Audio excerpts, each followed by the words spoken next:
all the films in one radio show.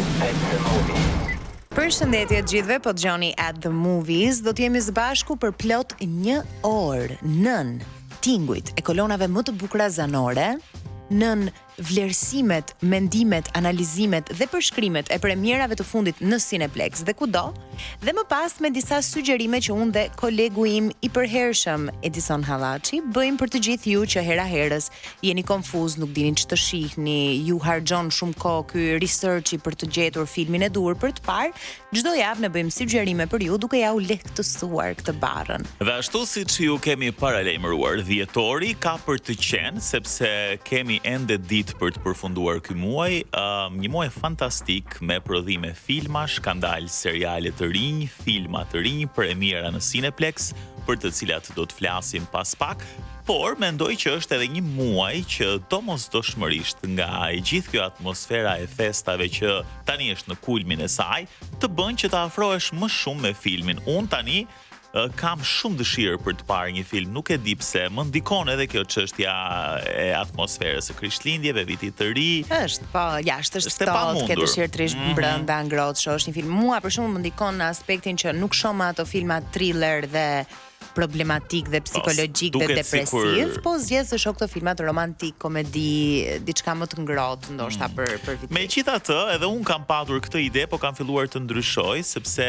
hedh syt nga pema e vitit të ri që kam në shtëpi dhe pastaj dua edhe një gjë kështu që ta balancoj, një gjë të frikshme, një film thriller ose horror, se domosdoshmërisht këto romancat ndonjëherë bëhen edhe çik të tepërta, duke qenë se vetëm të tilla shohim në këtë periudhën e festave.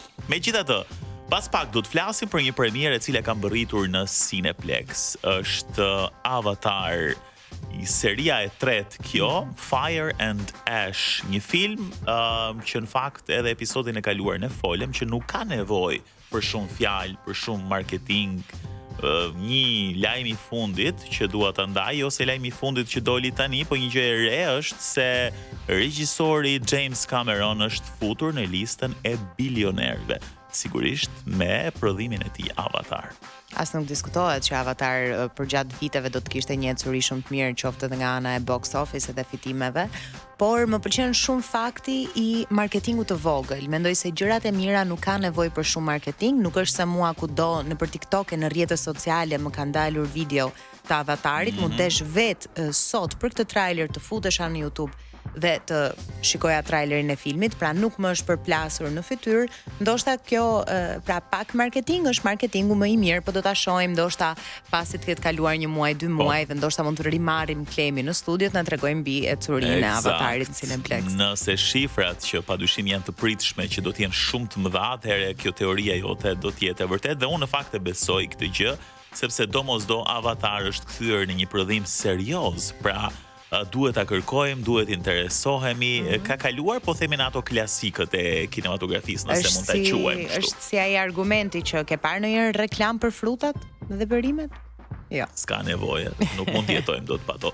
Mirë, shkojmë tani në një kolon zanore dhe rikthehemi pas pak për të folur më gjëre gjatë për Avatar dhe të tjera filma e seriale. Ka ardhur momenti të zbulojmë premierën më të fundit në Cineplex. Cineplex si ka hera ka një larmishmëri premierash, ama kjo është ajo që po mban vendin e parë dhe po bën më shumë zhurmë, duke qenë se ne e presim gjatë gjithë kohës Avatar të vi në kineman e madh dhe në ekranin e madh.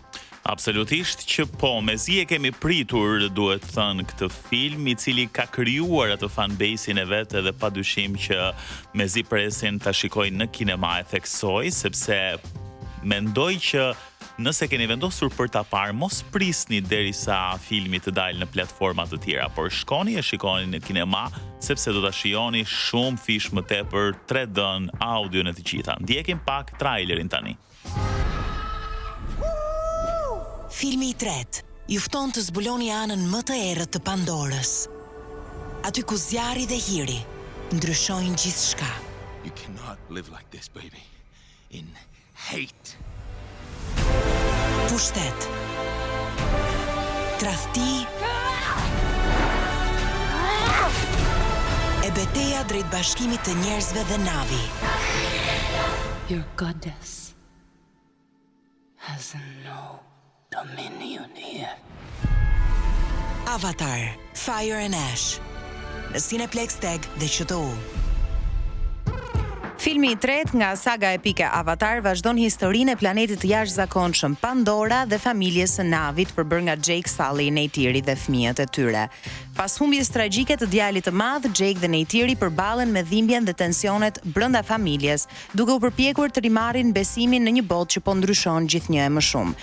Një kërcënim i ri shfaqet në formën e një klani Navi të quajtur Ash People, se po mendoja me vete nga vjen kjo Fire and Ash dhe çfarë është Ash. Këta qen kërkajnë nga Hiri, besoj janë krijuar nga Hiri. Dhe janë një fis luftarak që jeton në rajonet vulkanike të Pandorës dhe përdorin zjarret dhe hirin si simbol dhe forcë lufte, pak më agresiv se vetë familja. Lideri i këtij klani është Varang, i cili sulmon fiset të tjera dhe krijon një konflikt të ri dhe vdekje prurës.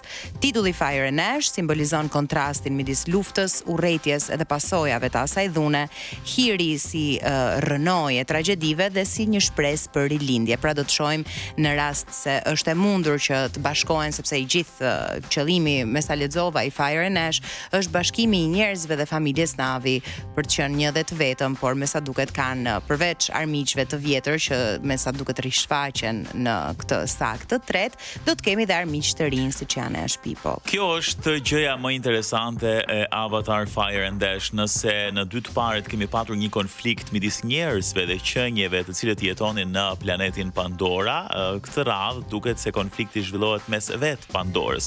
Sigurisht edhe njerëzit do të luajnë një rol në këtë konflikt, por mbetet për tu parë nëse do të jenë në ndihmë të fisit të mirë, po themi të avatarëve, apo në kundërshtim me fisin e zjarrit. Ti më duket se nuk i ke parë Avatarët? I kam parë, më duhet ta pranoj, nuk jam fan, jam e çmendur e tyre, nuk e di pse. Nuk e di se ti je rob, çfarë shprehje më doli? Ti je njeri emocional. Jo doja të emocional. Dhe për shembull, dy avatarët e parë mua më janë dukur të merrsisht emocionale. Është e vështirë të emocionohesh nga një film me krijesa, me superheroj, me gjëra të tilla, fantastiko shkencor. Avatari e bën shumë mirë këtë gjë, pra është e prekin pjesën emocionale, pjesën e familjes. Unë jam edhe shumë fan se animacionit edhe kartunzave dhe të personazheve, pra nuk më përbën në rast se do shikoja një njeri dhe një personazh siç janë njerëzit e Avatarit që janë fiktiv, ndoshta më shumë do prekesha për një personazh fiktiv, duke qenë se më duken si qenie më të veçanta, të pambrojtura, të vetme, unike në llojin e tyre dhe automatikisht për të bullizuar dhe për mos të. Po, është ajo ndjesie proteksioniste. Por prap nuk e di, s'më ka nuk të ka ngjitur. Jo. Po absolutisht varet se sa depërton, po themi, në emocionet e tua. Megjithatë, kasti vjen sërish me Zoe Saldana, Stephen Lang, Sam Worthington, Kate Winslet, Cliff Curtis, Giovanni Ribisi dhe shumë të tjerë. Në fakt ka një cast shumë të mirë Avatar dhe bukura është që i ka qëndruar besnik aktorëve kryesor si Sam Worthington, Zoe Saldana, janë aty që nga Avatar i parë, duke thënë se kanë kaluar shumë vite që nga publikimi i serisë së parë, nëse mund ta quajmë kështu, sepse do mbyllet kjo trilogji dhe sipas planeve janë për të bërë dhe 4 të tjerë në një tematikë të ngjashme. Megjithatë, Avatar është padyshim një super film i cili duhet shijuar. Është goxha i gjatë në mos gaboj, diku tek s'jam i sigurt tani për të mos të thënë orën e gabuar, po është i gjatë, është goxha i gjatë. Por është nga ata filma që nuk e ndjen fare dhe është edhe në 3D, që unë i kam shumë qejf filmat në 3D, sidomos Avatari që duhet parë me patjetër në këtë lloj teknologjie. Shkëputemi për pak dhe rikthehemi për të folur për sugjerimet e mia dhe të Deas. All the films in one radio show. Folëm pak më përpara që është periudha që ne duam të shohim zakonisht filma të ngrohtë, po më duket sikur je shumë i saktë për atë që the. Ndonjëherë kalojmë dhe te këto thrillerat psikologjik pak më të ftohtë dhe ky filmi për të cilin unë dua të flas titullohet Die My Love dhe nga traileri paraqitej, domethënë ishte jashtëzakonisht shumë premtues pas trailerit, është Jennifer Lawrence dhe Robert Pattinson si dy protagonistët, një dyshe, një çift, që ti kur shikon trailerin është plot ngjyra, skena, këta të dy të dashuruar pas njëri tjetrit dhe ti mendon se edhe ngjarjet në film do jenë shumë të shpejta dhe do ketë një tempo ritëm filmi pak a shumë si traileri dhe më pas ti hap atë filmin dhe është nga ato filmat e ngadalt që duket sikur asgjë nuk ndodh për një kohë shumë të gjatë. Më pëlqeu shumë rrjedha e ngjarjeve, më saktë skenari i filmit.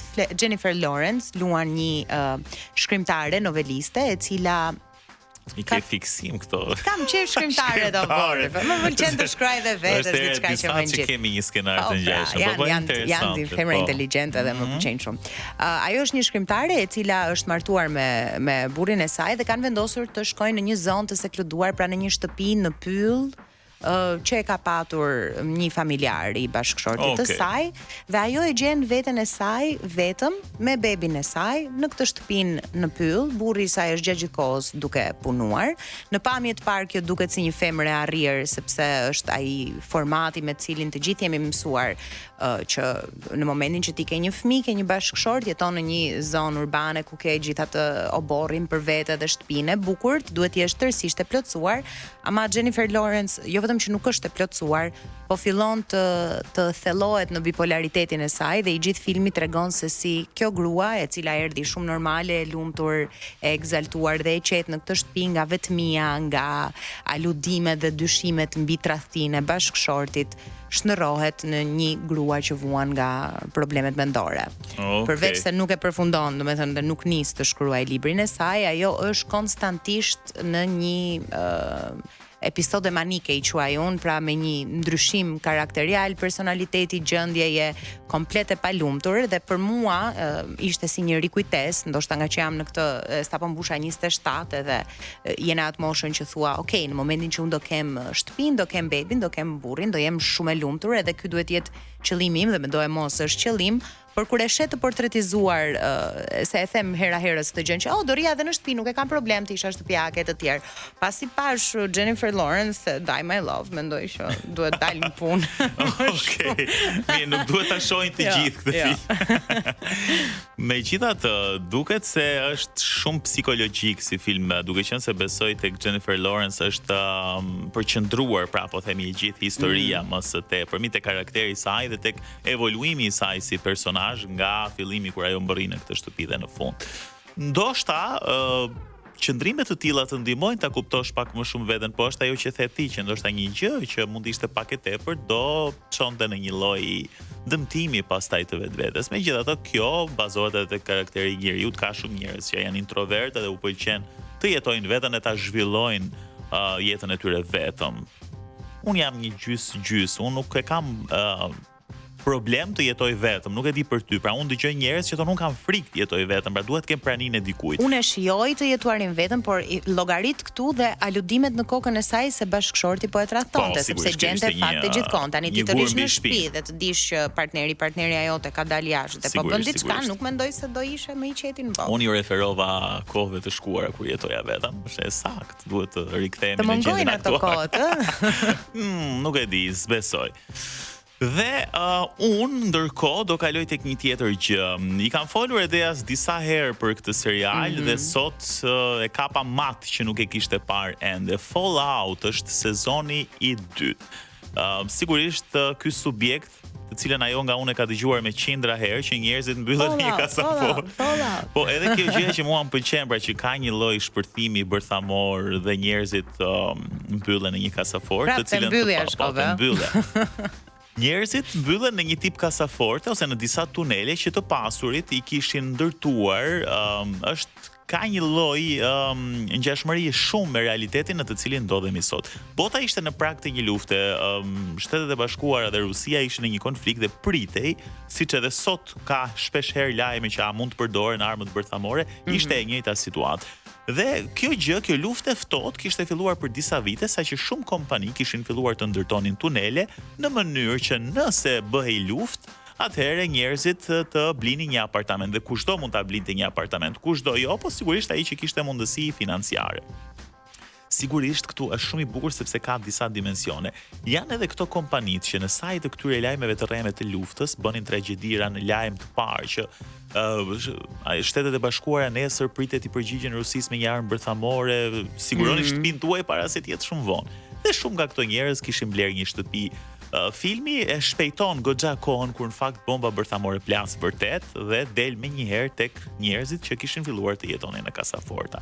Kishin një uniform ngjyrë blu, secili kishte nga një tag, një numër banori dhe sigurisht kasafortat kishin një lloj marrëdhënie me njëri tjetrin. Ishte gati një qytet që kishte disa kasaforta. Dhe sigurisht kasaforta, po themi, e Tiranës bashkëpunonte me Elbasanin me anë të një tuneli të gjatë. Dhe këta, për të shumuar, bëni një lloj shorti që një djalë nga kasaforta e Elbasanit. Do të duhet përputhemi një vajzë nga kasaforta e Tiranës, po e gjitha në shorte. Okej. Dhe këta pra nuk e zgjidhni njëri tjetrin, ishte si të binte numri. Po si të binte numri, mjafton që të ishin mashkull dhe femër dhe këta i fusin në një dhomë, kishte një lloj 2-3 javë derisa vajza të dilte shtatzën prej andej. Ishte me detyrim kjo gjë. Po. Nëse nuk del, do duhet të ndrohej personi që ishte fajin. Megjithatë, kalojmë te kjo pjesë, toka ekzistonte pra si atmosferë, po ishte shumë toksike dhe askush nuk guxonte të dilte në sipërfaqe sepse kishte njerëz që ishin shndruar në zombi, kishte një ushtri e cila mundohej të kontrollonte atë pak lloj jete që kishte ngelur. Dhe një vajzë nga një kasafort merr mundimin që të dalë në sipërfaqe. Dalja e saj në sipërfaqe është ekstrem me aventura, shumë të bukura, nuk di ç'të them, jam shumë i emocionuar që ka dalë sezoni i dytë, po unë po pres sepse në Amazon Prime i jepet nga një seri në javë. Dhe unë kam filluar të luaj këtë lojën që më mirë pres të dalin të 10-ta dhe t'i shikoj.